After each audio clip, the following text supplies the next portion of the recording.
ವೀಕ್ಷಕರೇ, ದೃಷ್ಟಿ ನ್ಯೂಸ್ಗೆ ಸ್ವಾಗತ ಸುಸ್ವಾಗತ. ಬಳ್ಳಾರಿ ಜಿಲ್ಲೆ ಸಂಡೂರು ತಾಲೂಕಿನ ತಾಲೂಕಾ ದಂಡಾಧಿಕಾರಿಗಳ ಸಮ್ಮುಖದಲ್ಲಿ ಅರಣ್ಯ ಹಕ್ಕು ಕಾಯ್ದೆ ಸಮಿತಿ ಸಭೆ ಹಮ್ಮಿಕೊಳ್ಳಲಾಗಿತ್ತು. ಹೌದು, ಸಂಡೂರಿನಲ್ಲಿ ಆಯೋಜಿಸಿದ ಅರಣ್ಯ ಹಕ್ಕು ಕಾಯ್ದೆಯಡಿಯಲ್ಲೇ ರೈತರಿಗೆ ಅರಣ್ಯ ಫಾರೆಸ್ಟ್ ಇಲಾಖೆಯಲ್ಲಿ ಅಧಿಕಾರಿಗಳು ಸ್ಥಳ ಪರಿಶೀಲಿಸಿ ಹಕ್ಕು ಪತ್ರ ನೀಡುವಂತೆ ಒತ್ತಾಯಿಸಿ ಆಯೋಜಿಸಿದ್ದ ಸಭೆಗೆ ಬಳ್ಳಾರಿಯಿಂದ ಆಗಮಿಸಿದ ಎಸ್ಸಿ ಎಸ್ಟಿ ಅಧಿಕಾರಿಗಳು ಸೇರಿದಂತೆ ಡಿಆರ್ಎಫ್ ಅಧಿಕಾರಿ ಆಗಮಿಸಿದ್ದು, ಇನ್ನು ಮುಂದೆ ಯಾವೊಬ್ಬ ರೈತರನ್ನು ಒಕ್ಕಲಿಬಿಸುವುದಿಲ್ಲ ಎಂದರು. ನಾವು ದಾಖಲಾತಿಗಳನ್ನು ಪರಿಶೀಲನೆ ಮಾಡಿಬಿಟ್ಟು ಸಲ್ಲಿಸುವಾಗ ಮಾನ್ಯ ಖುದ್ದು ಎಸಿ ಸರ್ ಮತ್ತು ತಹಸೀಲ್ದಾರ್ ಸರ್ ಹಾಗೂ ನಮ್ಮ ಡಿಸ್ಟ್ರಿಕ್ಟ್ ಆಫೀಸರ್ ಜಂಟಿಯಾಗಿನ ರೈತರೊಂದಿಗೆ ಸ್ಥಳ ಪರಿಶೀಲನೆ ಮಾಡಿ ಇವರು ಮಾಡಿದ್ದು ಉಳುಮೆ ಮಾಡಿದ್ದು ನಿಜ ಇದೆ, ಅವರಲ್ಲಿ ಇರ್ತಕ್ಕಂಥ ದಾಖಲಾತಿಗಳು ಕೂಡ ನೈಜತೆಯಿಂದ ಕೂಡ ಅಂತ ನಾವು ವರದಿಯನ್ನು ಕೊಟ್ಟಿವಿ. ಆಮೇಲೆ ಹಿಂಗ ಬೇರೆ ಬೇರೆ ಪಂಚಾಯತಿಯಲ್ಲಿ ಕೂಡ ಈಗಾಗಲೇ ಪರಿಶೀಲನೆ ಹಂತದೊಳಗದ. ನಮ್ಮ ಪುರಸಭೆ ವ್ಯಾಪ್ತಿಯಲ್ಲಿ ಕೂಡ ಸುಮಾರು ಅರ್ಜಿಗಳು ಇನ್ನೂ ಕೂಡ ಪರಿಶೀಲನೆ ವ್ಯಾಪ್ತಿಯೊಳಗದಾವು. ಆಮ್ಯಾಗ ಬೇರೆ ಬೇರೆ ಗ್ರಾಮ ಪಂಚಾಯತಿ ಹಂತದಲ್ಲಿ ಕೂಡ ಪರಿಶೀಲನೆ ವ್ಯಾಪ್ತಿಗದ. ಅಂದ್ರೆ ನಾವು ಎಸಿ ಆಫೀಸಿಗೆ ಕಳಿಸಿವಿ. ನಾವು ಅಲ್ಲಿ ಅವರು ಸ್ವಲ್ಪ ಸಿಬ್ಬಂದಿ ಕೊರತೆಯಿಂದ ನಿಧಾನವಾಗಿ ಸ್ಕೂಟನಿಯನ್ನು ಮಾಡ್ತಾ ಇದ್ದಾರೆ. ಅದಕ್ಕೆ ಇಷ್ಟೆಲ್ಲ ಮಾಹಿತಿಗಳನ್ನ ತಮ್ಮ ಮುಂದೆ ನಾವು ಇವತ್ತು ಹಂಚ್ಕೊಂಡು ಮಾನ್ಯ ತಹಸೀಲ್ದಾರ್ ಸರದ ಒಂದು ನಿರ್ದೇಶನ ಮತ್ತು ಅವರ ಒಂದು ಗೈಡ್ಲೈನ್ಸ್ ಮೇಲೆ ನಾವು ಕೂಡ ಇಲ್ಲಿ ತಂಡಗಳನ್ನು ಮಾಡ್ತೀವಿ. ಯಾಕಪ್ಪ ಅಂದ್ರೆ ಇಲ್ಲಿ ಸರ್ವೆ ಆಫೀಸ್ನಾಗೂ ಕೂಡ ಬಹಳಷ್ಟು ಸಿಬ್ಬಂದಿ ಕೊರತೆ ಇರ್ತದ್ದು. ಒಂದೊಂದು ಪಂಚಾಯತಿಗೆ ಒಂದಿನನೋ 2 ದಿನನೋ ಅಥವಾ ವಾರದೊಳಗೆ ಒಂದು 2 ಅಥವಾ 3 ದಿನ ಆದರೂ ಕೂಡ ಈ ಅರಣ್ಯ ಹಕ್ಕು ಅರ್ಜಿಗಳ ಒಂದು ಸ್ಥಳ ಪರಿಶೀಲನೆಗೆ ಒಂದು ಟೈಮ್ ಟೇಬಲ್ ಅನ್ನು ಮಾಡ್ಕೊಂಡ್ಬಿಟ್ಟು ಖಂಡಿತವಾಗಿ ಕೂಡ ನಾವು ಯಾರು ನೈಜವಾಗಿ ಇವತ್ತಿಗೂ ಕೂಡ ಉಳುಮೆ ಮಾಡ್ತಿದ್ದಾರ ಆ ರೈತರಿಗೆ ಭೂಮಿಗಳಿಗೆ ಹೋಗ್ಬಿಟ್ಟು ಅವೇನು ಅರಣ್ಯ ಭೂಮಿನೋ ಅಥವಾ ಕಂದಾಯ ಭೂಮಿನೋ ಅಂತಕ್ಕಂಥದ್ದನ್ನು ಪರಿಶೀಲನೆ ಮಾಡಿ ಅವಕ್ಕೆ ಅಂತಿಮವಾದಂಥ ಸರ್ಕಾರ ಮತ್ತು ಮಾಡಿ ನಮ್ಮ ನಿರ್ದೇಶಕರು ಅಂದ್ರೆ ನಮ್ಮ ಡೈರೆಕ್ಟರ್ ಆಫೀಸ್ ಬೆಂಗಳೂರಿಂದ ಕೇಳಿದಕ್ಕಂತ ಒಂದು ವರದಿಯನ್ನ ಅರಣ್ಯ ಹಕ್ಕು ಕಾಯ್ದೆ ಸಮಿತಿಯ ಸಭೆಯಲ್ಲಿ ಭಾಗಿಯಾದ ಅಧಿಕಾರಿಗಳು ತಾಲೂಕು ದಂಡಾಧಿಕಾರಿಯಾದ ಅನಿಲ್ ಕುಮಾರ್ ವಿ, ರಂಗನಾಥ್, ಎಸ್ಟಿ ಪರಿಷತ್ ಪಂಗಡದ ತಾಲೂಕಾ ಅಧಿಕಾರಿ, ಪುರಸಭೆ ಅಧಿಕಾರಿ ನವೀನ್ ಗೌಡ, ಹೊನ್ನೂರು ಸ್ವಾಮಿ ಫಾರೆಸ್ಟ್ ಅಧಿಕಾರಿ, ಆರ್ಎಫ್ಒ ಮಂಜುನಾಥ್, ಸಂಡೂರು ತಾಲೂಕು ಕರ್ನಾಟಕ ಪ್ರೇತ ರೈತ ಸಂಘದ ಅಧ್ಯಕ್ಷರು, ಹೊಸಳ್ಳಿ ತಾಯಪ್ಪ ಕಾರ್ಯದರ್ಶಿಯಾದ ಹಾಗೂ ಕಾರ್ಯದರ್ಶಿ ಹೊಸಳ್ಳಿ ರಮೇಶ್, ದೇವದಾಸಿ ವಿಮೋಚನಾ ಸಂಘದ ತಾಲೂಕಾ ಕಾರ್ಯದರ್ಶಿಯಾದ ಕೊಂಡಾಪುರದ ದುರ್ಗಮ್ಮ, ತಾಲೂಕು ಅಧ್ಯಕ್ಷರಾದ ಸ್ವಾಮಿ ಹಾಗೂ ಎಲ್ಲ ರೈತ ಬಾಂಧವರು ಭಾಗಿಯಾಗಿದ್ದರು. ಇಲ್ಲಿವರೆಗೂ ಟೋಟಲ್ 777 ಅರ್ಜಿ ಇತ್ತು. ಪುನರ್ ಪರಿಶೀಲನೆ 522 ಆಗಿದೆ. ಬಾಕಿ ಇನ್ನು 255 ಇದೆ.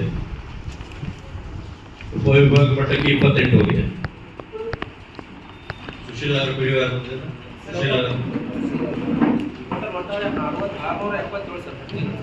ಇಲ್ಲ, ನೀವು ಕೊಟ್ಟಿರೋ ಮಾಹಿತಿ 777 ಇದೆ. ಈಗ ಎಲ್ಲ ಗ್ರಾಮಗಳಲ್ಲಿಯೂ ಈಗ ನಾವು ಜಿಲ್ಲಾ ಪರಿಷತ್ ಅಧಿಕಾರಿಗಳಿಗೆ ಒಟ್ಟು 106 ಅಪ್ಲಿಕೇಶನ್ಸ್ ಈಗ ಸಲ್ಲಿಕೆ ಆಗಿದೆ ಸರ್. ಇನ್ನೊಂದು ಉಳಿತಕ್ಕಂಥ ಎಲ್ಲ ನಮ್ಮಲ್ಲಿ ರಿಜೆಕ್ಟ್ ಆಗಿದೆ ಸರ್. ಈಗ ಪರಿಶೀಲನೆ ಆಲ್ಮೋಸ್ಟ್ ನಮ್ದೆಲ್ಲ ಕಂಪ್ಲೀಟ್ ಮುಗಿದಿದೆ ಸರ್. ಮತ್ತೊಮ್ಮೆ ಪರಿಶೀಲನೆ ಮಾಡ್ತೀವಿ ಸರ್. ನಾನು ಈಗ ರೀಸೆಂಟ್ ಹೋಗಿ ಮಾಹಿತಿ ತಗೊಂಡು ಮಾಹಿತಿ ತಗೊಂಡು ಓಕೆ ಸರ್.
ಮರು ಅರ್ಜಿ ಸ್ವೀಕರಿಸಿ ಸ್ಥಳ ಪರಿಶೀಲನೆ ಮಾಡಿ ವರದಿ ನೀಡುವಂತೆ ಪಿಡಿಒಗಳಿಗೆ ಅರಣ್ಯ ಅಧಿಕಾರಿಗಳು, ಗ್ರಾಮ ಲೆಕ್ಕಾಧಿಕಾರಿಗಳು ಸ್ಥಳ ಪರಿಶೀಲಿಸಿ ವರದಿ ನೀಡುವಂತೆ ಸೂಚಿಸಿದ್ರು.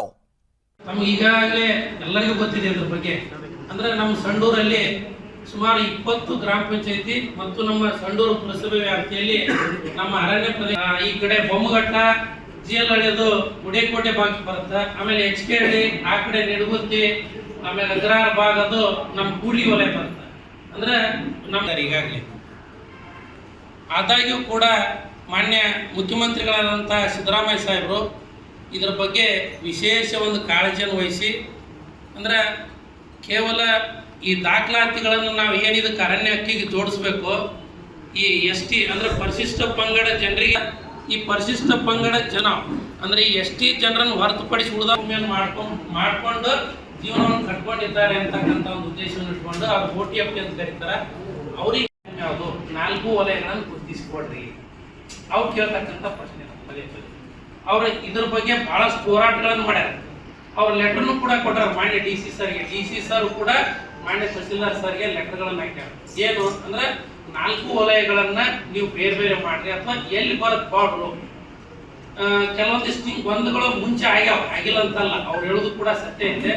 ಆದ್ರೆ ಇವತ್ತು ವಾಸ್ತವಿಕವಾಗಿ ಅದನ್ನು ಯಾವ ರೀತಿ ಪರಿಹರಿಸಕ್ಕೆ ಸಾಧ್ಯ ಇತ್ತು ಅದನ್ನು ಪರಿಹರಿಸೋಣ ಅಂತಕ್ಕಂಥ ಒಂದು ಮನೋಭಾವನ ಇಟ್ಕೊಂಡು ಮಾನ್ಯ ತಹಸೀಲ್ದಾರ್ ಸರ್ ಅವರ ನೇತೃತ್ವದಲ್ಲಿ ನಾವು ಇನ್ನು ವಿಲೇಜ್ಗಳಿಗೆ ಭೇಟಿ ಕೊಡ್ತಕ್ಕಂಥ ಒಂದು ಕೆಲಸವನ್ನು ಮಾಡ್ಬೇಕು.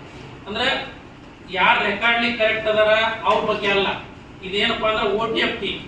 ಬಟ್ ಇನ್ನೂ ಒಂದಲ್ಲಿ ಏನ್ ಕಂಡೀಷನ್ ಐತಂದ್ರೆ ಆ ರೈತರ ಕಡ್ಡಾಯವಾಗಿ ಈಗೂ ಕೂಡ ಎಂಜಾಯ್ಮೆಂಟ್ ಅಂದ್ರೆ ಭೂಮಿಯನ್ನ ನಾವು ಕಳೆದ ಒಂದು ವರ್ಷದ ಹಿಂದೆ ಸರ್ ನಾವು 2 ಸರ್ತಿ ಅಂತಂದು ಕರೆದಾಗ ಸುಮಾರು 164 ಅರ್ಜಿಗಳಲ್ಲಿ ಒಂದೂ ಅರ್ಜಿಗಳು ಎಲಿಜಿಬಲ್ ಇರ್ತಕ್ಕಂಥ ಅರ್ಜಿಗಳು ಯಾವುದೇ ಇಲ್ಲ ಸರ್. ಎಲ್ಲ ಅರ್ಜಿಗಳನ್ನು ತಿರಸ್ಕಾರ ಮಾಡಿ ಅವ್ರಿಗೆ ಹಿಂಬರವನ್ನು ನೀಡಿದ್ವಿ ಸರ್. ಭುಜನಗರ 281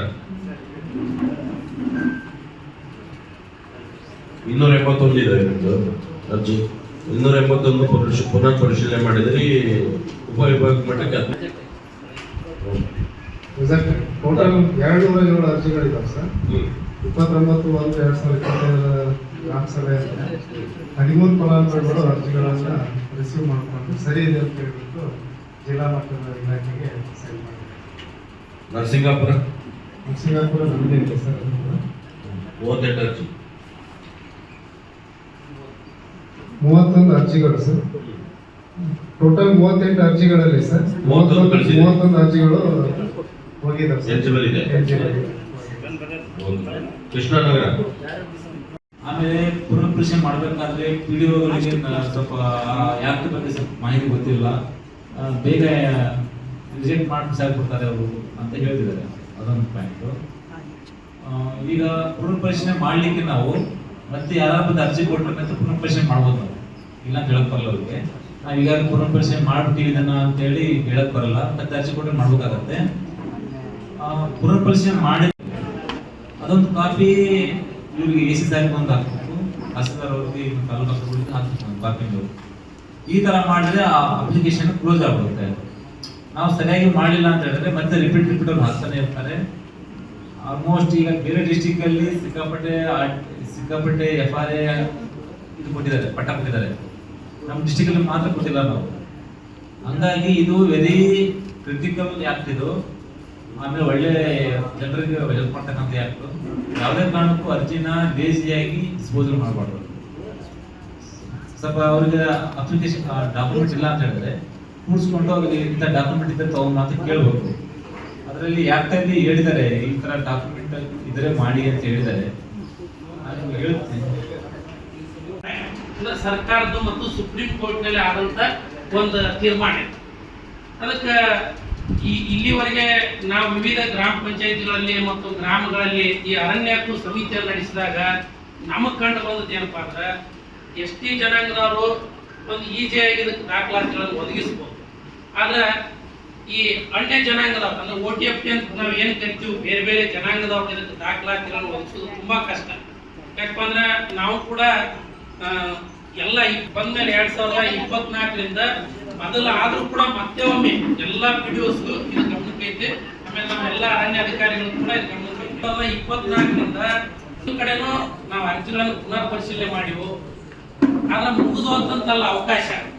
ಈಗ ಸರ್ಕಾರ ಏನ್ ಹೇಳೈತಿ, ಮುಖ್ಯ ಕಾರ್ಯದರ್ಶಿಗಳು ಶಾಲಿನಿ ರಜನೀಶ್ ಮೇಡಮ್ ಅವ್ರು ಏನ್ ಹೇಳಪ್ಪ ಅಂದ್ರೆ, ಒಂದು ಬಾರಿ ಅಂದ್ರೆ ಕಂದಾಯ ಇಲಾಖೆಯವರಾಗಿರ್ಬೋದು, ಅಂದ್ರೆ ಮಾನ್ಯ ತಹಸೀಲ್ದಾರ್ ಸಾಹೇಬರ ಅವ್ರು ಅಂದ್ರೆ ಈಗ ಕೆಲವೊಬ್ಬರಿಗೆ ನಮ್ಮ ಸಂಡೂರಲ್ಲಿ ಏನ್ ಗೊಂದಲ. ವರದಿ ಬಾವಿಹಳ್ಳಿ ನಂದ್ಯಾ ನಾಯಕ್, ದೃಷ್ಟಿ ನ್ಯೂಸ್, ಸಂಡೂರು.